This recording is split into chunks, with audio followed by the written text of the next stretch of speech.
We're surrounded. Any station. This is Bravo 6. We need fire support now.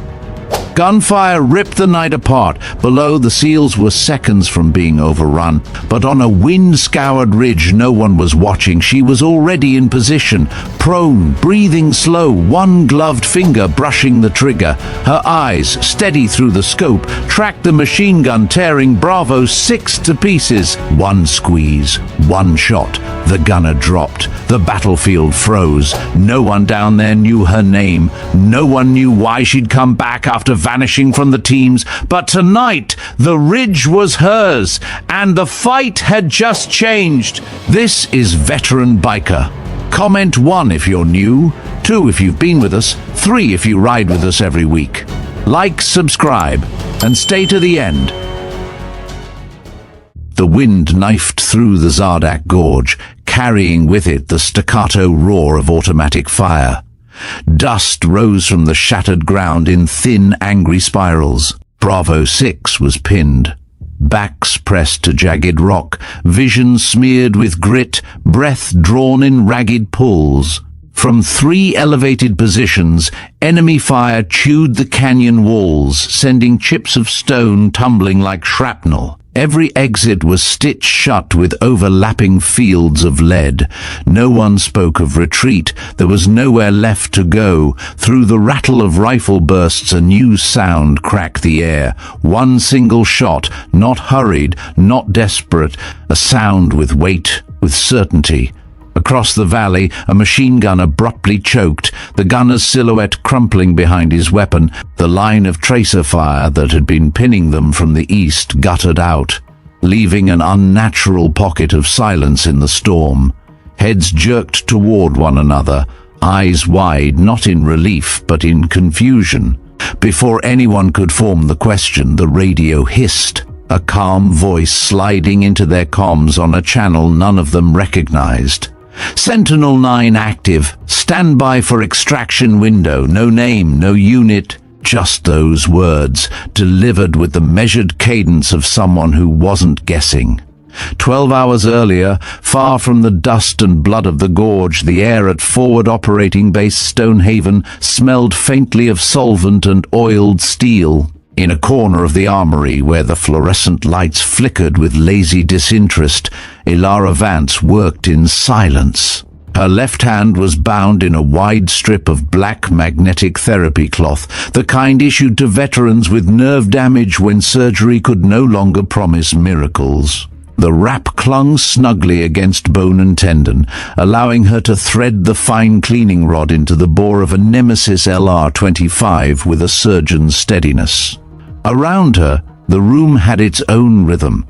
The metallic click of charging handles being tested, the muted thud of boots on the concrete floor, voices tossing banter like cards in a game only the young found amusing. Ilara kept her eyes on the rifle in front of her, moving from chamber to magazine well with unhurried precision. Years ago, these same movements had been part of a ritual she performed under entirely different skies. Back then, every stroke of the cleaning brush was a prayer whispered in the dark. From across the room, Calder Briggs leaned on a crate, a smirk curling at the edge of his mouth. "Guess they'll let anyone handle our long guns now," he said, pitching his voice just loud enough for the rest of the section to hear, even the ones who might need a stool just to reach the sights. A few glances were traded, the kind that carried unease but no intervention. Calder was fresh from sniper school, his confidence as untested as it was abundant. Ilara's shoulders remained square to her work. She tapped the last trace of powder from the bore and set the rod aside. In that moment, Major Rourke stepped into the armory, a folder under one arm. His gaze swept the room, pausing briefly on Briggs before settling on Ilara. Unlike the others, Rourke had seen things in her personnel record that weren't meant for casual eyes. "Vance," he said evenly, "I need those scope alignments double-checked. Bravo 6 moves out tonight." She acknowledged him with a short nod, her tone steady when she replied, "I'll have them ready." When Rourke moved on, Briggs let out a breathy laugh, unable to leave the silence alone. Careful out there, Major. She might recalibrate them. So far off we'll be aiming at the moon. The rifle in Ilara's hand slid back into its case. She closed the latches with deliberate pressure, then turned toward Briggs. "You're right," she said, her voice carrying a faint lilt from somewhere far east of here. "I've made mistakes before, 3 of them. Their names were Holt, Reyes, and Ewan." The room quieted. Even the soft hum of the ventilation seemed to fade. "They died in a valley not too different from where you're going tonight. You'd be wise to remember that luck is the only thing more fragile than confidence." For the first time, Briggs's grin faltered. Outside, the mountains loomed against a sky already paling toward dusk. Within the maze of Stonehaven's corridors, Rourke waited for Ilara by the comms room. He spoke low, his words meant for her alone. "The intelligence on Bravo 6 is up. It's too clean. Reads like someone's feeding them exactly what they want to hear." Ilara's eyes narrowed, not in surprise, but in recognition. "Patterns can be manufactured, so can kill zones." He handed her a slim tablet, its screen alive with satellite images and grid overlays. "I can't scrub the mission without proof, but if you were watching it unfold, with your experience, you'd see things the rest of us might miss." The thought of stepping into the fight again tightened something in her chest. Yet the decision had already been made in the part of her that never really left the field. She closed the tablet and tucked it under her arm. "I'll need the long-range comms array, and access to my old kit." Rourke gave a small, grim smile. "You'll have both. Just don't make me explain to Command how a weapons tech ended up saving an entire team." The faintest flicker of a reply ghosted across her expression. "If I do my job right, no one will know." Later, as the shadows stretched across the compound, the heavy thump of rotor blades signaled Bravo 6's departure. The sound stirred something deep, a memory of dust choking her throat, of wind snapping at her hair in the open door of a helicopter racing toward chaos. She stood at the edge of the flight line, the chill of evening creeping through her jacket, and watched until the birds became specks against the mountains. In the dim glow of the comms room, she unpacked the Nemesis LR-25. The rifle's weight was unchanged, but her hands knew it differently now, as both a burden and a promise. On the workbench beside it, she laid out an array of gear that had not seen daylight in years: a compact spotting scope with worn dials, a data book swollen with notes in an unbreakable cipher, a weather meter scuffed from countless drops into dirt and gravel. Her fingertips brushed the carved notches along the rifle's stock. 3 marks, 3 lives she could not reclaim. The room's lone radio operator glanced up as she connected cables and adjusted dials on the aging comms rack. "Thought you were just here to check alignments," he said. "Sometimes," Ilara replied. "You check more than equipment." On the main screen, a digital map of the Sharvad region bloomed, laced with faint signals flickering in and out of the noise floor. Each one was a thread. She began to weave them together.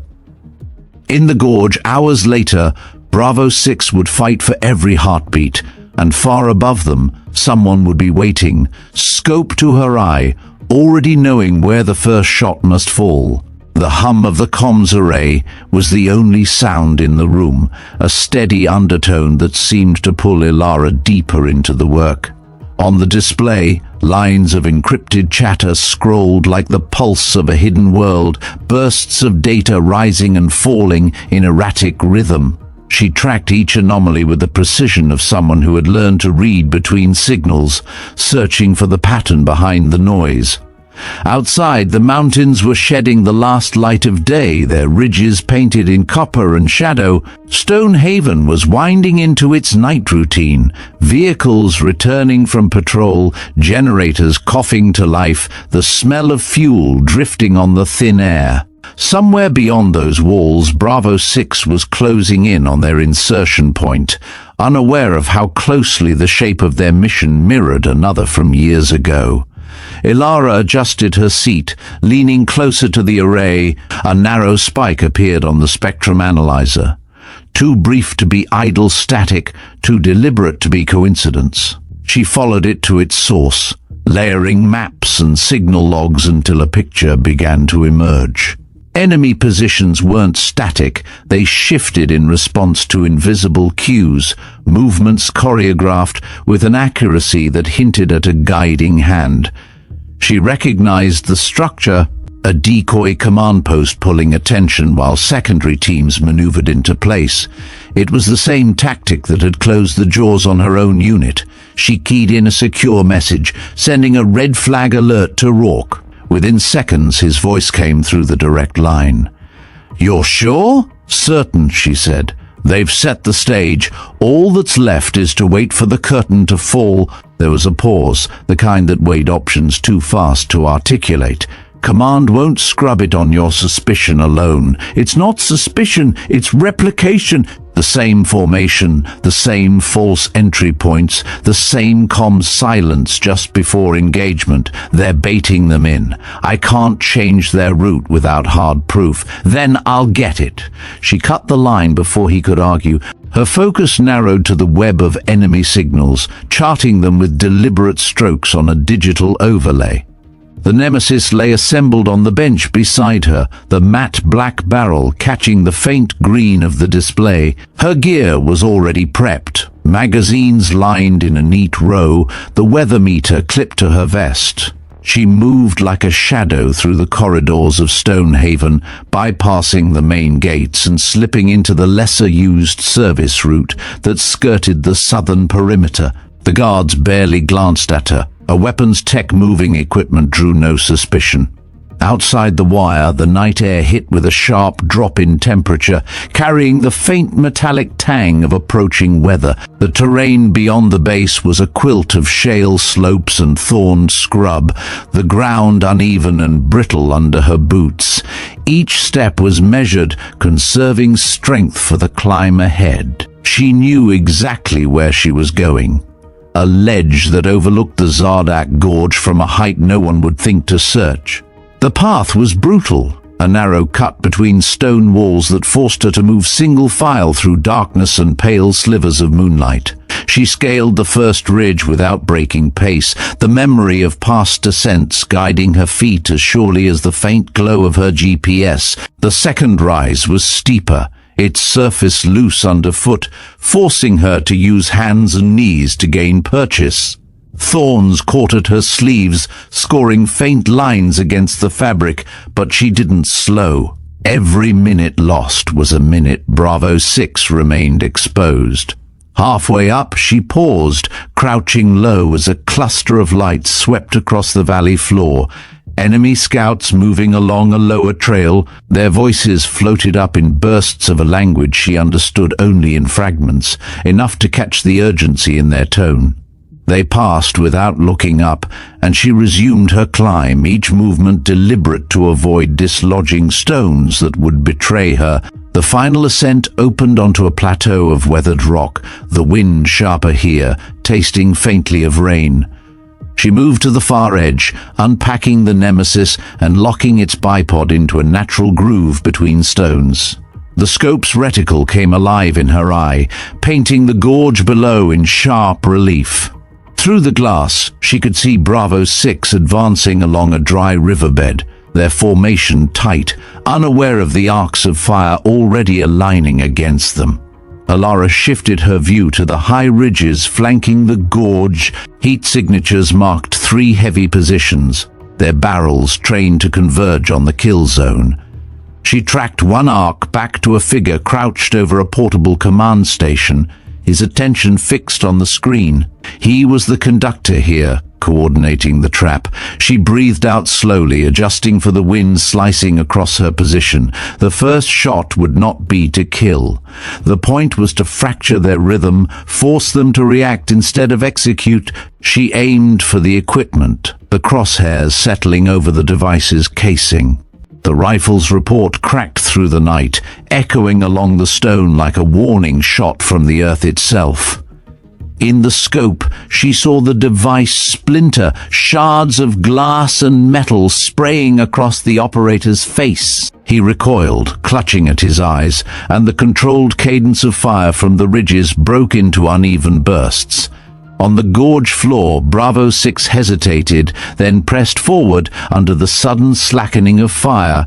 Elara shifted, her next target already chosen, the ammunition feed on the eastern ridge. Another breath, another trigger squeeze, and the belt-fed weapon stuttered, jamming with a violent kick that sent its gunner scrambling. The comms in her earpiece lit up with fragments of Bravo 6's internal net. Voices calling sectors, reporting movement, reassessing the fight. She kept her breathing steady, tracking threats, choosing each shot to shape the enemy's decisions. A leader exposed himself to rally a squad. She took him out cleanly, the round punching through the space just above his rifle's sights. The enemy's precision began to unravel. Without centralized control, their lines wavered, opening narrow lanes that Bravo 6 could exploit. Elara keyed into the old Sentinel unit frequency, her voice low but sharp. "Move south. Grid 7-5. No acknowledgement came. There wouldn't be, not on a frequency that official rosters claimed didn't exist. But she saw them shift, altering their path toward the southern slope. A new cluster of heat blooms appeared on her display, moving fast along the western ridge. Reinforcements. They'd realized the sniper's position was the pivot point and were maneuvering to cut her off. She calculated their route and timing, the pieces of the board rearranging in her mind. She had minutes at best before they reached a line of sight on her perch. Below, Bravo 6 was still in the gorge, making ground but not fast enough to outrun the tightening noose. Elara adjusted her angle, firing on a group attempting to flank from the northeast. One dropped, then another, the survivors diving for cover. She could feel the rhythm of the fight shifting again, the weight tilting fraction by fraction toward escape. The western group was closing. She dismounted the rifle, breaking it down with practiced efficiency and stowing it in the pack. From here, her path would be mobile, striking from multiple points to disguise the fact that there was only one shooter. She descended along a narrow spur, emerging onto a lower shelf of rock that offered a new vantage on the gorge's mouth. From here, she could see Bravo 6 breaking into a staggered sprint, bounding in pairs toward the rise that would carry them out of the kill zone. The enemy was pursuing, but their fire was less disciplined now, arcs crossing and wasting rounds. Elara took a knee, steadied her rifle, and sent a round into the lead pursuer's pack. The detonation flared, scattering the group and buying seconds more for the team below. The earpiece crackled again with a voice she recognized from the mission brief. "Sergeant Hale, Bravo 6's lead. Whoever you are, keep it coming. We've got daylight ahead if we can make that ridge." She didn't respond. Words weren't the job here. Results were.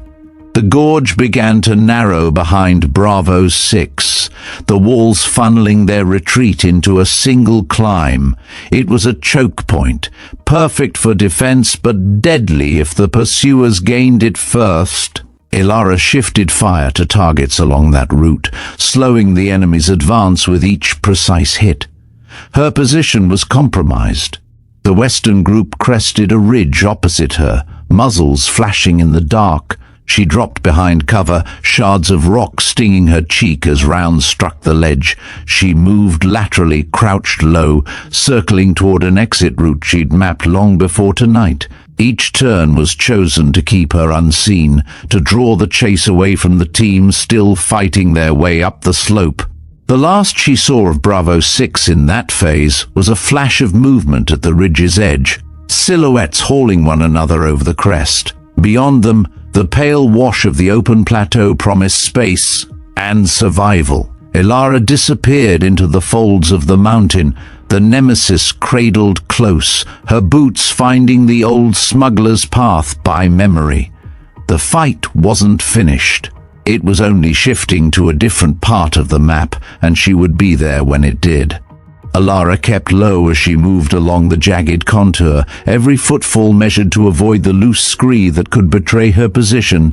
The wind had shifted, carrying the sharp scent of cordite from the fight below and the faint tang of approaching rain. Her breathing stayed level, her thoughts narrowing to the path ahead, a route that would swing wide around the western rise and bring her parallel to the team's line of retreat. The first bend dropped her into a gully barely wider than her shoulders. She moved fast, bent at the waist, rifle slung, and hands free to steady herself against the slick rock walls. The chase had gone quieter behind her, but that didn't mean it had stopped. The enemy was regrouping, recalculating. She needed to be in position before they struck again. At the gully's end, the terrain opened into a series of broken shelves descending toward the gorge mouth. She crouched at the edge, scanning through her spotting scope. Bravo 6 was visible in fragments. A helmet crest here, the glint of a scope lens there, pushing hard toward the southern slope she'd signaled earlier. They were making ground, but not enough. Across the opposite ridge, a separate group of fighters moved with deliberate speed, aiming to cut off the escape route entirely. She swung the scope toward the intercept path, counting movement in 3s and 4s. They weren't rushing. They were confident in their timing, certain they'd be in position before the SEALs crested the rise. That confidence needed to be broken. She unzipped a side pocket, pulling out a compact suppressor and threading it onto the rifle. Sound discipline would keep them guessing. Her first shot took the lead man in the thigh, dropping him without killing. The formation hesitated, attention snapping to their wounded comrade. She put the next round into the rock at their flank, sending splinters across their line. They scattered for cover, their advance disrupted, buying precious moments for the climb ahead. She adjusted her position by crawling along the lip of the shelf, keeping her profile low against the skyline. Through the scope, she saw 2 of the intercept team break off, trying to flank her location. She withdrew silently, circling back toward a narrow draw that funneled into the higher ground. The move was risky. It would put her closer to the main body of pursuers, but it also gave her a vantage to engage both threats at once. From her new perch, the battlefield unfolded like a layered map, Bravo 6 pushing upward under sporadic fire. The intercept team slowed but not stopped, and the larger force pressing from behind. She cycled through targets methodically, her shots aimed to wound or force cover rather than eliminate. The point was to shape the fight, to keep the enemy looking the wrong way at the wrong time. Movement in the corner of her vision pulled her attention left. 3 fighters were climbing fast toward her, using a goat trail etched into the rock. She shifted, dropping the first with a controlled shot, the second with a strike to his chest rig that sent him tumbling back. The third froze, his weapon half raised, before slipping down out of sight. She didn't wait to confirm. Time was bleeding away. She descended 2 ledges in quick sequence, boots sliding on loose grit until she reached a saddle between ridges. From here, the southern slope was visible in full, Bravo 6 just reaching the lip. They were exposed now, silhouetted against the lighter sky beyond, and the intercept team saw it too. Enemy rifles snapped up. Alara drew a bead on the nearest marksman and fired, the round striking his weapon's stock and spinning it from his grip. She swept to the next, forcing him down behind cover, then another, keeping a rhythm that left no gap for coordinated fire. Through it all, the SEALs moved, one after another, over the top and into the plateau. With the team over the rise, her role shifted. The chase would shift direction now, angling toward the plateau's far edge where the extraction point lay. She needed to redirect the pursuit entirely. Slinging her rifle, she sprinted along the ridgeline, using the uneven ground to mask her movement. Each stride was a calculation between speed and silence. She dropped into another drawer, this one choked with thorn bush and loose boulders, and pulled a small bundle from her vest. The tripwire charge was crude but effective, the kind designed to maim rather than kill. She strung it between two rocks at knee height, covering the approach from the rear. Another went higher at chest level, in the shadow of an overhang. The distant crack of rifle fire told her the enemy had crested the southern slope behind Bravo 6. She moved to the far side of the draw, took up a prone position, and sighted down the line of their advance. Her shot into the lead fighter's pack triggered a spray of shrapnel that dropped him instantly and sent his companions diving for cover. From their perspective, it would look as if multiple shooters were strung along the ridge. She reinforced that illusion by shifting 20 meters and firing again, then again from a slightly different angle. The echoes rolled unpredictably through the stone, making it impossible to pinpoint her. The intercept team, now in disarray, began pulling back toward the main body, leaving only a few to keep pressure on the SEAL's route. Elara let them go. Her priority was to keep the bulk of the force focused on her. She rose from cover, making herself visible just long enough for a cluster of enemy rifles to snap toward her, then vanished behind the rocks. Bullets hammered the stone as she broke contact, retreating toward a narrow chute that funneled into lower ground. She could feel the shift in the chase, the energy of the hunt turning fully toward her, away from the plateau. That was the trade she'd chosen. The chute opened into a basin where the ground was littered with old shell casings, a reminder of some forgotten skirmish. She crossed it quickly, heading for a cleft in the far wall that led into a twisting pass. Here, the rock rose high on both sides, the sky reduced to a thin strip overhead. The acoustics turned every footstep into a muted thud, masking her movement from those following. Halfway through, she planted another device, this one in the shadow of a boulder where the trail narrowed to single file. The pursuers would be funneled into it without seeing the tripwire until too late. At the far end of the pass, she emerged onto a ledge with a view back into the basin. Figures spilled into it moments later, moving cautiously now, scanning for threats. She fired once, twice, not to hit but to keep them low. Then she turned and vanished over the crest, moving deeper into the maze of ridges. The chase was on her terms now. She chose the paths that demanded single-file movement, the gullies where an unseen shooter could dominate the approach, the shelves where the only cover was too far from where they needed it. Every minute she held them here was a minute Bravo 6 gained on their march to safety. She heard the first detonation behind her, a flat, ugly blast followed by shouting, a pause, then the second, higher up, the echoes snapping off the rock. They were slowed, injured, distracted. Elara pressed on, cutting across a slope that crumbled underfoot, forcing her into a half slide until she caught herself on a jag of stone. She pulled up the scope, checking the plateau in the distance. Bravo 6 was no longer visible. A good sign. It meant they were moving fast and low toward the extraction grid. She moved again, angling toward a ridge that would give her one last sight line on the pursuers. The climb was steep, her muscles protesting after hours of strain, but she forced the pace.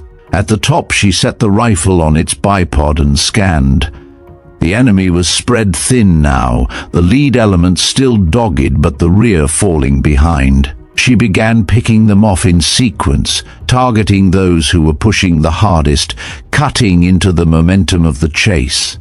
A pair tried to flank up the ridge. She shifted to meet them, dropping one and forcing the other back down. The fight had stretched, the edge blunting for those chasing her, but she couldn't afford to think it over. As she worked the bolt on another round, she saw movement to the far north, a dust plume rising along a low track. It wasn't the enemy, it was the shape of salvation, the inbound rotor wash of an extraction bird heading for Bravo 6's coordinates. She allowed herself a single breath of relief. Then she broke down the rifle again, stowed it, and disappeared over the far side of the ridge, leaving only the wind to sweep away the evidence she'd ever been there. The rotor beat of the extraction bird faded into the distance, swallowed by the folds of the mountains. Ilara stayed crouched in the lee of the ridge, listening for the cadence of boots or the telltale rasp of voices. Nothing. The pursuit had lost cohesion, scattered across too many gullies and false leads. She'd bought the team their opening. Now came the part no one would see, the part that would vanish from any official account. She moved downslope at an oblique angle, avoiding the obvious descent paths. The ground here was fractured stone, dark with lichen and slick in spots where meltwater trickled unseen. Each step was deliberate, weight distributed to keep her center low. The Nemesis rode light across her shoulder, its components broken down and wrapped to mute their rattle. Ahead, a narrow seam in the rock promised cover and a vantage over the valley floor. When she reached it, she went to her knees and eased the spotting scope into place. Below, a knot of fighters had regrouped. They moved without the urgency of the chase, their weapons held loose, scanning the slopes half-heartedly. Leaders conferred in low tones, one gesturing toward the plateau where Bravo 6 had vanished. They thought she was somewhere between here and there. That suited her. She withdrew from the seam, looping back into the high ground. The wind had turned colder, carrying flecks of moisture that stung against her cheek. Clouds were lowering over Shavard's peaks, their bellies heavy and dark. In this weather, the search would slow, visibility would shrink to a handful of paces in the mist. She used it. The first tendrils of fog were curling along the ridges as she crossed into a boulder field littered with fragments the size of trucks. Here she cached the rifle in a crevice, marked only in her own cipher on the slate beside it. If she was taken, they wouldn't have that weapon to parade. If she lived, she could recover it later. From there, she descended toward a dry watercourse that wound through the lower ranges. The bed was choked with gravel and the occasional rusted shell casing, relics from battles that had burned through here long before her time. She moved in the channel's curve, hidden from sight, until she came upon a shallow bend. Voices again. She stilled, then inched forward to the lip. 3 men, their uniforms mismatched but their weapons well maintained, were setting up a listening post. They had line of sight down the watercourse and into a segment of the plateau's approach.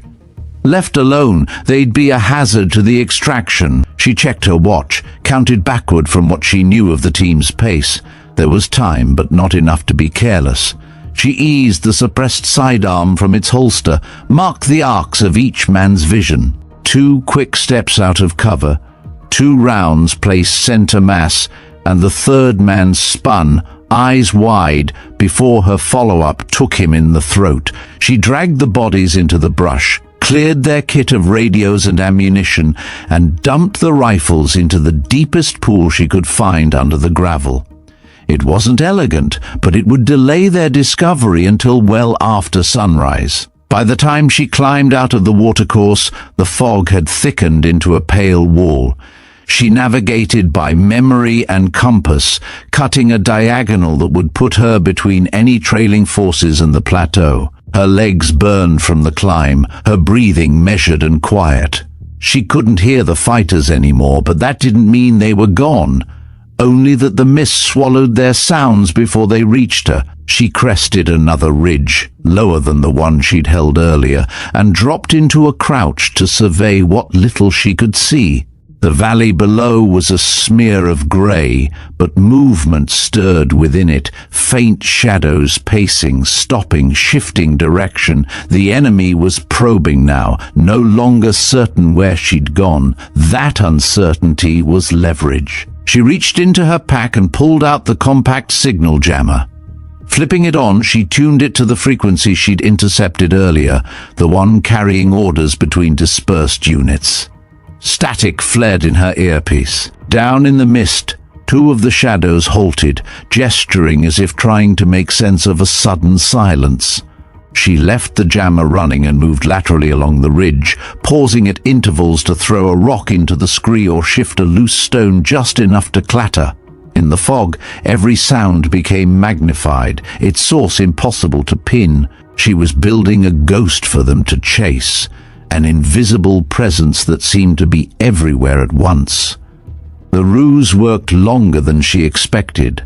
By the time the fog began to thin under the first hints of dawn, the fighters had drawn off in the wrong direction, chasing echoes up a spur that led to nowhere. She watched until their shapes dissolved into the distance, then turned toward the east where the light was breaking over the peaks. The climb down from the ridge was slow, the rock wet and treacherous. She took it in sections, always with 3 points of contact, pausing to scan the folds of terrain for any sign of movement. The extraction bird was gone now, the only sign of its presence a churned patch of dust on the plateau's far edge. She reached the basin at the ridge's base just as the sun broke fully over the horizon, gilding the stone in a light that felt too calm for the night behind her. She stopped in the shadow of an overhang, unshouldered her pack, and sat with her back to the rock. The sidearm lay across her knees, one magazine still heavy with rounds she hadn't needed. It would have been easy to stay there, let the warmth seep into her bones, let the distance grow between herself and the fight. But she knew better. Somewhere in the sprawl of ranges beyond, there would be another operation, another team stepping into a plan they didn't know was rigged. She stood, slung the pack again, and set her boots toward the interior. The path ahead was uncertain, but she had the maps in her head, the terrain etched into her reflexes. The game wasn't finished. By midday, she'd reached the first of the abandoned outposts that dotted the Shavard range. It was a shell of stone walls and a collapsed roof, once a waypoint for patrols, now claimed by dust and wind. She checked it for signs of recent use, a scuffed footprint, the blackened circle of a cook fire, but found nothing fresh. It would serve as a vantage point for a few hours. From the upper wall, she had a view back toward the plateau, a sweep of pale stone framed by the darker teeth of the mountains. Somewhere out there, Bravo 6 would be shaking the dust from their gear, loading into a bird for the flight home. They'd tell the story of the unseen rifle that had cut a path for them, argue over whether it was one shooter or two, and none would guess the truth. The thought settled something in her. She'd given them an ending they could carry without the weight of knowing who had stood between them and the drop. That was enough. She turned from the wall, dropped back into the ruin's shadow, and pulled a folded scrap of paper from her vest. It was covered in her tight, slanted cipher. Each mark a coordinate or a name or a caution. She added 3 new entries: the position of the listening post, the unit markings on the fighters she'd seen, and a note on their equipment that suggested outside supply. The page went into a waterproof pouch, sealed and slid into a hidden compartment in her pack. Somewhere down the line it would reach Rourke. He'd know what to do with it, just as he'd know not to ask how she'd come by it. Outside, the wind shifted again, carrying the smell of rain from the high passes. Ilara stepped into it, pulling her jacket tight, and began walking toward the next rise. The peaks ahead loomed dark against the pale sky, their ridges like the edge of a serrated blade. Somewhere beyond them there would be another fight worth showing up for. She would be there first. By late afternoon, the peaks around Shavard were cloaked in a slate haze, the sun reduced to a dull coin pressing through layers of cloud. Ilara moved along a contour path that threaded between 2 ridges, its edges crumbling away to the drop below. The old outpost was now a speck behind her, its stone walls disappearing into the rock as though it had never existed. Ahead lay a spine of high ground she had memorized years ago, a place where the wind never stopped, where every sound carried twice as far as it should. She advanced without hesitation, scanning for the subtle signs of human passage, a scuffed rock, the unnatural bend of a thorn bush, the dull gleam of metal where none should be. Her eyes caught a faint ripple in the brush ahead, the kind caused by fabric in motion. She froze, shifted her stance, and brought the binoculars to her face. Through the glass she counted 4 men, spaced in a staggered file, their weapons held at the ready. They weren't wandering. They were following a heading that would take them past her position within minutes. She stepped back into the cover of a fissure, setting her pack down without a sound. From the side pouch, she retrieved a compact sensor, a disc barely larger than her palm, and placed it flat against the rock. The device began transmitting a narrow signal to her earpiece, translating ground vibration into a soft, steady tone. It was a way to see without sight, one she'd learned when visibility failed, but the threat remained. The rhythm of their footfalls told her they were closing the distance. She readied the sidearm but kept the rifle in its case. The goal wasn't a long-range engagement. When the first silhouette appeared against the lighter stone beyond, she waited until he'd passed the midpoint between 2 markers she'd chosen in her mind. The shot was quiet, a suppressed crack that dropped him where he stood. The others reacted instantly, splitting for cover on either side of the trail. She pivoted, firing once to the left, forcing one man behind a boulder, then rolling right to tag another in the shoulder before he could aim. The fourth broke into a run, retreating down the path they'd come. She didn't pursue. The noise of his escape was as valuable as his absence from the fight. Moving quickly, she disarmed the 2 wounded men, stripping their radios and scattering the parts into the scrub. She left them alive but immobile, knowing their voices over the net would draw reinforcements she could predict and prepare for. By the time she reached the high spine, the air had thickened with the smell of ozone. Rain was coming, but not yet. She set the Nemesis on its bipod and sighted in along the valley. Below, the terrain funneled into a narrow pass before spilling onto a plateau where 2 dirt tracks crossed. That junction was a natural choke point and a perfect place for an ambush. Through the scope, she caught glimpses of movement in the pass, shadows slipping between rocks, shapes too deliberate to be animals. They were setting positions unseen by anyone not looking for the patterns she knew so well. Her pulse stayed even, her breathing a steady cadence as she counted them, noted their spacing, and found the commander in the mix. A taller figure gesturing with short, sharp motions.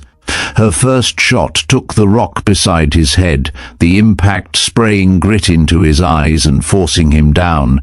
She shifted instantly to the far flank, targeting a heavy weapon crew before they could settle their gun. One dropped, the other dove out of sight. The confusion was immediate. Their carefully prepared crossfire broke apart as units scrambled to cover angles they thought had been compromised. She used that confusion to relocate, crawling along the crest until she had a new angle on the junction.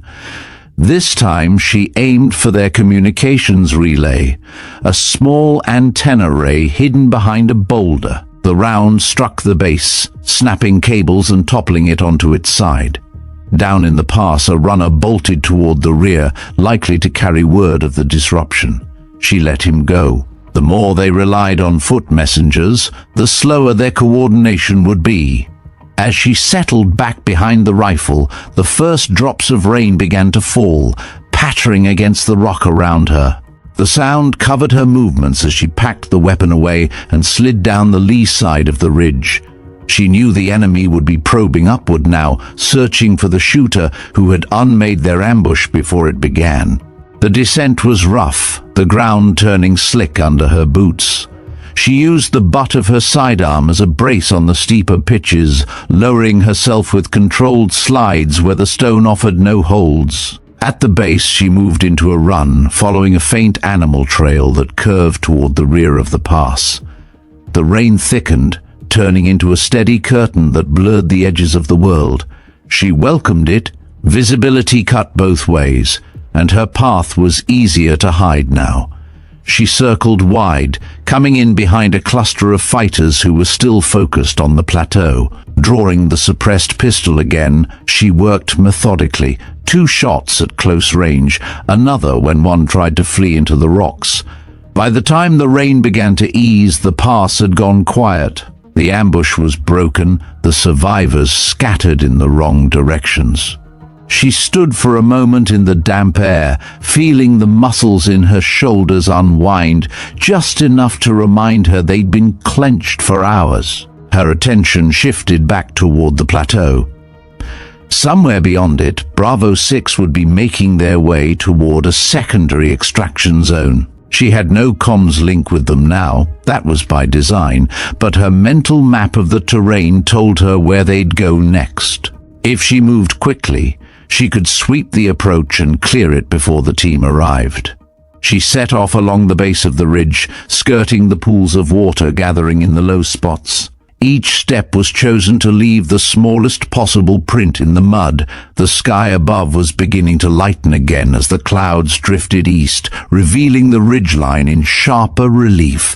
When she crested the next rise, the land dropped into a shallow basin dotted with scrub. In the center stood a weathered stone marker, half buried and leaning. It was an old guidepost from another era, long before these mountains became a war map. She paused there, scanning the arcs of approach. On the far side of the basin, more movement, a small team advancing cautiously, their rifles sweeping. They hadn't spotted her, but they were moving toward the line Bravo 6 would have to cross. She slipped down the slope, keeping to the cover of the thicker brush. At 20 meters, she knelt, took a steadying breath and opened fire. 2 went down before the others could react. The rest fell back toward a cluster of rocks, firing blind into the brush. She stayed low, shifting her position after each shot, the echoes bouncing unpredictably in the basin. When the last of them broke and ran, she didn't chase. The way forward was clear enough for now. Ilara checked the horizon once more, then moved to the edge of the basin. The path beyond climbed in a slow, even grade toward the saddle where the extraction would likely take place. She adjusted the pack on her shoulders, felt the weight settle evenly, and started the climb. The nemesis balanced against her spine. Every step toward that saddle was a step further from the chaos she'd left behind, but not from the war. That would follow, as it always had, until she chose to vanish again. For now, she kept moving, her eyes fixed on the rise ahead, her mind already measuring the next fight she might have to win before anyone knew it was there. Ilara reached the crest of the saddle as the first light bled over the eastern ridges, washing the stone in pale gold. From here she had a clear line of sight across the plateau that sloped away toward a narrow canyon, the likely corridor for any inbound extraction bird. The air was still damp from the rain, each breath carrying the mineral tang of wet rock. She dropped to one knee, unpacking the spotting scope before laying the nemesis beside it. Through the glass, the landscape stretched in overlapping bands of scrub, boulder, and fractured earth. A flicker of movement drew her attention to a cluster of ruins half buried near the canyon's mouth. 2 figures were posted there, rifles resting across the broken stone, their focus trained on the approach. She shifted her view, tracing arcs of movement along the slopes to either side. More fighters, concealed in the folds of terrain, their positions chosen to converge fire on anyone crossing open ground. The setup was too deliberate for coincidence. Someone had predicted the route and positioned assets to exploit it. Ilara keyed the range into her scope's reticle and adjusted for wind that slid along the saddle from the north. Her first shot punched a hole through the slab in front of the left-hand sentry, the impact sending a cloud of grit into his face. As he stumbled back, the second man swung toward the sound, just in time to take a round through the shoulder. The shift in their focus was immediate. The hidden positions on the slopes began to stir, rifles snapping toward the saddle. She rolled to her right. letting the first incoming rounds chew harmlessly into the ridge where she'd been prone seconds earlier. From the new angle she sighted on a gunner adjusting his bipod, the shot striking his mount and sending the weapon spinning into the dirt. They were alert now, but that alertness worked against them. Firing lines overlapped poorly when everyone was looking toward a single point. She kept moving, each shot from a slightly different location, giving the illusion of multiple shooters on the high ground. In the chaos, several broke from cover to reposition, exposing themselves long enough for her to disrupt the rhythm of their advance. She watched the gaps widen between them, then slung the rifle and pulled the sidearm. Descending the rear slope of the saddle, she followed a goat trail that curved toward the canyon's flank. The trail was narrow, forcing her to sidestep along sections where the drop fell away sharply. The sounds of the fight above faded, replaced by the slow drip of water from the canyon wall and the occasional grind of gravel under her boots. When she reached the base, she cut across a field of jagged stone toward a low spur that offered cover along the canyon's rim. Peering over, she saw a small team setting demolition charges along the canyon floor, a trap for whatever vehicle might attempt the approach. Their discipline was obvious. Each movement was efficient, each placement precise. She waited until the man carrying the detonator moved apart from the group. One round from the suppressed pistol took him in the side, sending the device tumbling from his grip. She dropped the next two before the others could orient on her position, the cracks of her shots swallowed by the canyon's depth. Sliding down to the floor, she disarmed the remaining explosives, stripping the detonators and tossing them into the stream that ran shallow through the canyon bed. The charges themselves she left in place, inert but still convincing enough to slow an enemy advance if discovered later. From deeper in the canyon, the low thump of rotor blades began to build. She pressed against the wall, scanning the sky through the narrow cut above. A helicopter's shadow rippled across the rim before the aircraft itself appeared, nose dipping slightly as it descended into the corridor. It wasn't friendly. The paint was muted, the shape familiar in a way that didn't belong to coalition airframes. The helicopter flared, setting down on a patch of flat stone 200 meters away. Figures spilled from the side doors, their kit mismatched, but their weapons high-grade. They moved with purpose toward the plateau, likely to reinforce the fighters she'd just displaced. Ilara retreated into the canyon's wall, using an overhang to mask her movement. She let the first two pass, waited for the third, then stepped out behind him, striking with the edge of her forearm. He dropped without a sound. She caught his rifle before it hit the ground, cycling the bolt to confirm a round was chambered. With the captured weapon, she took position behind a boulder and sighted on the tail rotor assembly of the helicopter. The burst walked across the hub, severing key linkages. The machine shuddered, then settled unevenly, its crew scrambling to assess the damage. She didn't wait for them to recover. She was already moving back toward the slope that would return her to the saddle. The climb was harder this time, her thighs burning as she pulled herself over the final lip. Below, the plateau lay momentarily empty, the ambush broken, the reinforcements delayed. But it wouldn't last. She needed to be gone before they regrouped. She retrieved the Nemesis and glassed the far side of the plateau one last time. A cluster of figures was emerging from the scrub, familiar in their discipline, their movement patterns. Bravo 6. They were low and fast, weapons up, scanning even as they advanced. She felt the tight coil in her chest ease just enough to exhale. They were making for the canyon mouth she had cleared, but she could see the shapes of fighters rallying behind the ruins. No time to signal. She dropped prone, set her crosshairs on the lead threat, and began firing in a steady cadence that cut each pursuer down as they came into view. The SEALs reached the cleared section without breaking stride, vanishing into the canyon's shadow. Ilara watched until the last of them disappeared, then disassembled the rifle for the final time that night.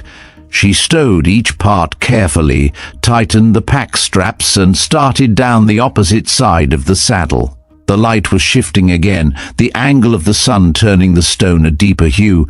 Somewhere far behind her, shouts rose, scattered and angry. She didn't look back. The job wasn't about being seen, and it wasn't about being thanked. It was about making sure the right people walked out, even if they never knew who made it possible.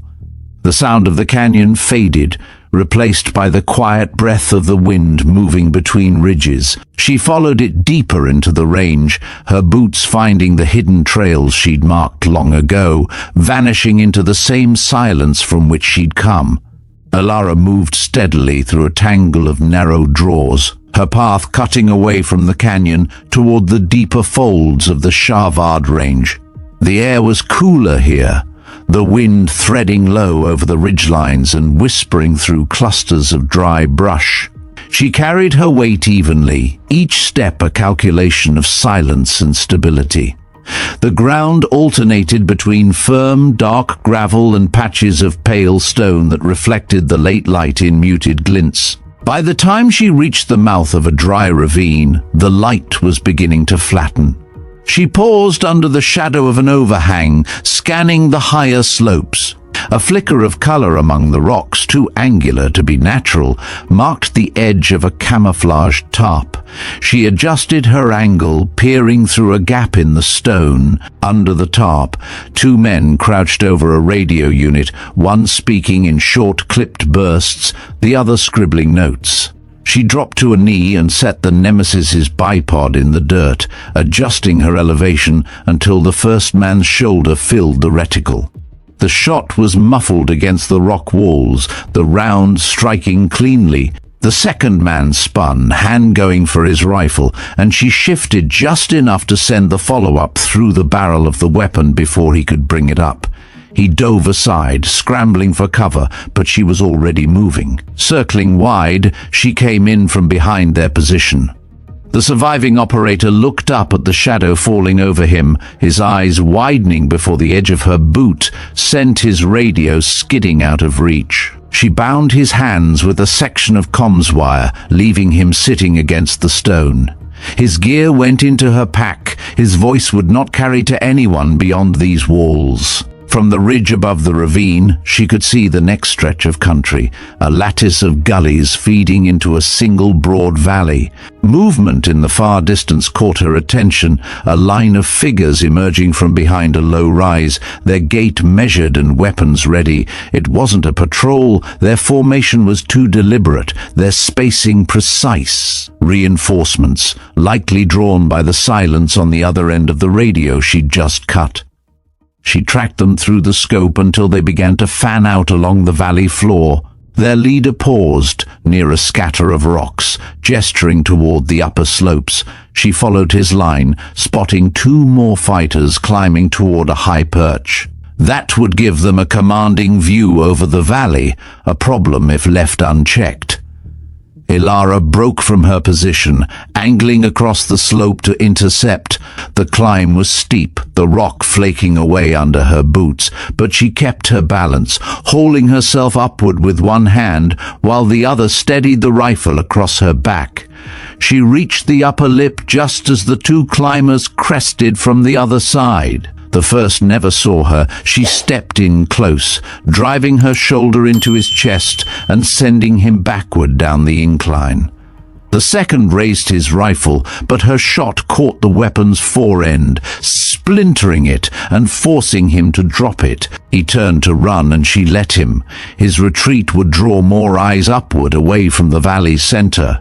Settling behind a slab of rock, she brought the scope to bear on the reinforcements below. They had paused, confusion running through their ranks as they scanned for the source of the disruption. She began firing in a deliberate rhythm, each shot forcing them to ground or break cover. A marksman on the far flank tried to set up a position. Her round caught the leg of his bipod, toppling it sideways. The pressure from above slowed their advance, but she knew it wouldn't stop them indefinitely.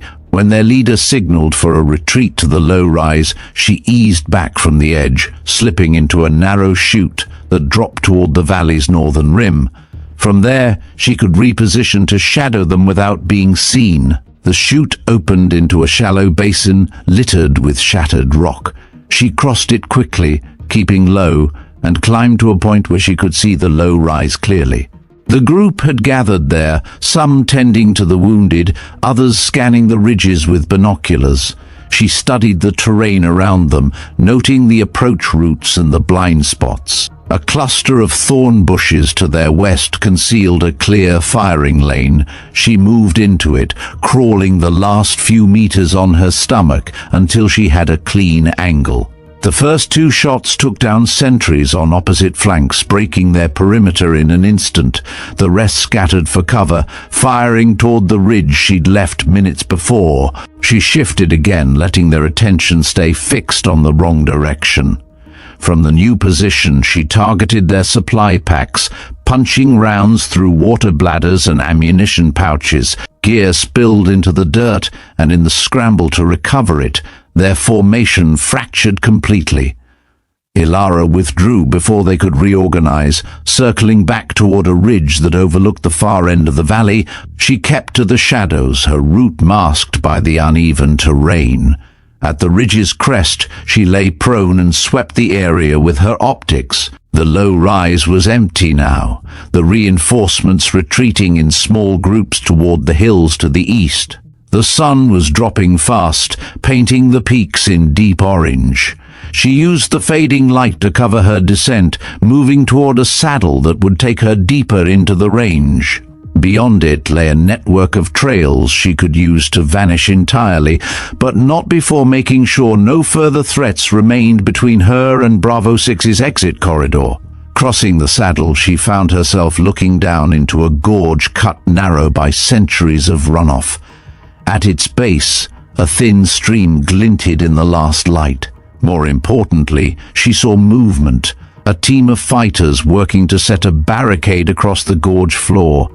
Timber, sandbags, and coils of wire were already in place. She slid down the slope, using the noise of the stream to mask her approach. From behind a cluster of boulders, she assessed their layout. 2 guards on the upstream side, another on the downstream, and 3 moving between, hauling supplies. She timed their paths, waited until the 2 upstream were both facing away, then moved. 2 quick shots dropped the guards. She rushed the central 3 before they could react. The first going down under a strike to the sternum, the second disarmed with a twist that sent his rifle clattering into the water. The third bolted for the downstream guard, but her sidearm ended the run. Working quickly, she stripped the barricade of its critical supports, pushing timbers into the stream and cutting through the wire with the blade. By the time she was done, the structure sagged under its own weight, useless as a blockade. She left the wreckage in place. From a distance, it would still look intact, buying more time for the exfil. She climbed back to the rim of the gorge, pausing to scan the horizon. The eastern hills were dark now, their outlines fading into the sky. Somewhere out there, the remnants of the force she'd broken would be regrouping, maybe even planning another intercept. But they'd be guessing at her position, and guessing wrong. Ilara turned west, toward the shadowed valleys that would take her deeper into the range. The nemesis was a familiar weight on her back, the pack secure against her shoulders. Each step took her further from the fight, but the work was not finished. She knew the pattern too well. This was only a pause, not an end. Somewhere beyond the next rise, there would be another line to hold, another threat to take apart before it could close. And she would be there, unseen, until the last opening was cut and the path was clear. The wind carried a sharper bite as Ilara crossed into the higher valleys, her boots crunching over frost-laced gravel. The peaks on either side rose like dark ramparts, their summits shrouded in low cloud. She kept to a contour line just below the ridgeline, knowing that silhouettes against the sky were invitations to marksmen. The nemesis rode light in its case, secured against her pack, while the sidearm sat ready at her hip. Ahead, a shallow depression opened between 2 spurs of rock, and she dropped into it, letting the terrain shield her approach. The air here was still, muffling distant sounds into an indistinct murmur. She slowed, ears searching for rhythm within the noise, a faint metallic clink, the scrape of stone under weight. Following it, she found a vantage where she could look down onto a cluster of fighters gathered around a map spread over an ammo crate. Through the scope, she counted 8 men, their rifles within arm's reach, posture tense, but not yet under fire. At the center, a man in a dark jacket pointed repeatedly toward a feature on the map she recognized, the southern trailhead leading out of the range. If they reached it ahead of Bravo 6, they could stage another cutoff. She shifted her breathing, feeling the stock settle into her shoulder. The first round struck the crate, flipping it and sending the map into the dust. Before they could register the direction, she had already rolled 2 meters left and fired again, the leader's arms snapping back as the shot hit. The group dove for cover, returning fire toward where she had been, bullets splintering stone. Ilara stayed low, belly to the ground, crawling to a new angle. She lined up on a figure, leaning out from behind a rock, and dropped him with a controlled squeeze. Another ducked too late, a shot clipping his thigh. The survivors broke away in twos, fleeing down separate gullies. She let them go. They'd no longer be forming a unified threat. She dismantled the rifle quickly, stowing it before cutting across the slope to intercept the nearest gully. The descent was steep, forcing her to sidestep on loose shale, but she caught sight of the pair she'd driven off. They were moving fast, glancing back every few steps. She let them reach a narrowing where the walls pinched close, then stepped into view, the sidearm leveled. One froze, the other went for his weapon and fell instantly. The one still standing was ordered to drop his gear. She kicked the rifle down the slope, scooped the dropped magazines into her pouch, and waved him onward. He ran without looking back. His panic would spread faster than any signal. By the time she regained the ridge, the clouds were breaking, casting silver light over the valley. She angled west toward the southern trailhead, using the shifting shadows as cover. Cresting a knoll, she saw it, a narrow corridor between walls of stone, opening into the flatlands beyond. A good place for a last stand if it came to it. She swept the approach with binoculars. No movement yet, but disturbed gravel told her someone had been here recently. She found the signs, the faint arcs of boots pivoting, the smudge of fingers on rock where someone had tested a handhold. Whoever had scouted this route was planning to use it. She unstrapped a small pouch from her belt, taking out 2 compact charges. Placing them at staggered intervals along the inner wall, she wired the detonators to a thumb-sized trigger and set it under a loose stone where she could reach it quickly. The explosives weren't for destruction, just enough force to throw debris into the path and break momentum. From her position on the ledge above the trail, she waited. The first shapes appeared after 20 minutes, 3 fighters, cautious but determined, moving in bounding overwatch.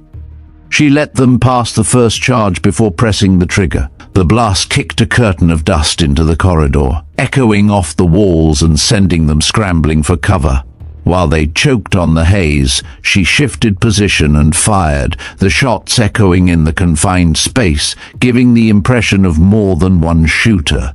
The first fell immediately, the others retreated the way they'd come. Silence returned, broken only by the settling of dust. She reset the detonators with the second charge, then moved along the wall to a higher perch. From there, she could see far down the approach, just in time to spot a larger force advancing. They came in tight formation, rifles high, the lead man scanning the high ground. Ilara kept still, waiting for them to commit to the corridor. When the bulk of the group was inside, she set off the second charge. The boom rolled through the stone, fragments clattering against their helmets. The blast itself caused no casualties, but in the chaos, she sent 3 precise rounds into the formation. The rest pulled back, abandoning the choke point entirely. With the route secure for now, she descended into the corridor, checking each shadowed niche for stragglers. Finding none, she crossed to the far side and followed the trail into a shallow basin. There she paused, listening. Faint at first, then stronger, the low thump of a helicopter's rotors. This time the sound came from the friendly vector. She climbed the nearest slope to get a better view. Across the basin, figures in familiar gear emerged from the scrub. Bravo 6, moving at a steady clip toward the open flats. The extraction bird swept in low, dust pluming beneath it. She watched as the team boarded. The aircraft pivoted, and they lifted into the sky, angling away toward safety. Only when the sound had faded did she turn back toward the range. Her work here was finished, but her presence could not be tied to theirs. She moved quickly, retracing her path to the high valleys. On a ridge above the basin, she paused to take in the view. The trailhead below looked deserted now, the wind erasing the footprints as fast as they'd been made. She knelt, pulling a folded sheet from her pack, another page of ciphered notes. Coordinates, enemy unit markings, supply patterns, and times of movement were inked in her hand. She added the most recent details, then sealed the page into a waterproof sleeve. From the bottom of the pack, she took a small metal case, the kind issued years ago to a unit that didn't officially exist. Inside were a handful of items, a patch with a faded emblem, 3 shell casings marked with notches, and a strip of cloth torn from an old uniform. She slid the sealed note into the case, closed it, and tucked it back into its place. It would find its way to Rourke, the same way the others had, quietly, without explanation. With the case stowed, she rose and began walking. The peaks ahead were a darker shade now, the sun angling low behind them. Somewhere beyond there would be another map on another table, another plan meant to trap people who thought they were walking into a fair fight. She would find it before it found them. The path took her along a knife-edge ridge, the valley falling away on both sides. The wind was stronger here, tugging at her jacket, carrying with it the scent of snow from the higher slopes. She kept moving, eyes scanning the far horizon. The shadows lengthened, and the range seemed to close in around her, but she felt no weight from it. This was her element, the unseen angles, the quiet work between battles, the knowledge that somewhere out there someone would make it home because she had been here first. By the time darkness folded over the Shavad, Ilara was gone from the basin, her trail already fading into the stone. The mountains lay silent again, the wind moving through the high passes with nothing left to carry but the smell of stone and rain. Down in the lowlands, Bravo 6 would already be halfway to the airfield. Their gear stowed, their voices low as they replayed every step of the fight they'd just survived. Somewhere in those retellings there would be questions about the unseen precision that had opened their path, about the calm voice that had cut through the chaos with directions no one else could have given. Ilara's name would not be among their answers. That was how it had to be. The story worked better in shadows, carried forward as a fragment, a silhouette on a ridge, a single round at the exact second it was needed, a presence that seemed to see the whole field before anyone else knew where to look. Those fragments would change in the telling, but the core would stay true enough to do what mattered, make someone pause before walking headlong into a trap. High on the ridge, she stopped long enough to look back one last time. The route she'd cleared was invisible from here, the scuffed earth already blending into the natural lines of the terrain. The basin where she'd watched the extraction was just another hollow among dozens. There would be no trace of the barricade she dismantled. No obvious sign of the radio team she'd cut from the fight. What had happened here would dissolve into the larger weather of the war, just another operation that went right for reasons no official report could name. She adjusted the pack on her shoulders and set off into the deeper range, following a trail she could have walked blindfolded. Each bend took her further from the day's work, but not from its weight. That weight would stay until the next time the pattern appeared. Too clean, too precise, too eager to pull good people into a kill box. When it did, she would surface again, not because of orders, not for recognition, but because there was still a debt to be paid to names no one else remembered. Somewhere in a secure armory back at Stonehaven, Rourke would find a small package waiting. Inside, he'd see coordinates and notations in a cipher only 2 people alive could read. He'd understand immediately what it meant, and he'd know better than to ask for more. In the months ahead, operators moving through the Shavard would speak quietly of the ridge shots that came from nowhere, of traps dismantled just hours before they arrived, of coded messages slipping into their comms exactly when they needed them most. They'd pass those stories to the next rotation, the way all ghost tales are passed, not as history, but as warning. And on certain nights when the air was still and the radios were quiet, someone would swear they heard a single deliberate shot roll across the valleys, a sound without a visible source. They'd look toward the high ground, scanning the rock and shadow, and find nothing at all. That was the point. This is Veteranbiker. If you've followed Ilara Vance through every step of this unseen fight, you know the kind of courage that doesn't wear a spotlight. If her story left you thinking about the people who do the work no one else will ever know about, let us hear it in the comments. Tell us what stood out, what stayed with you, and where in the world you're watching from.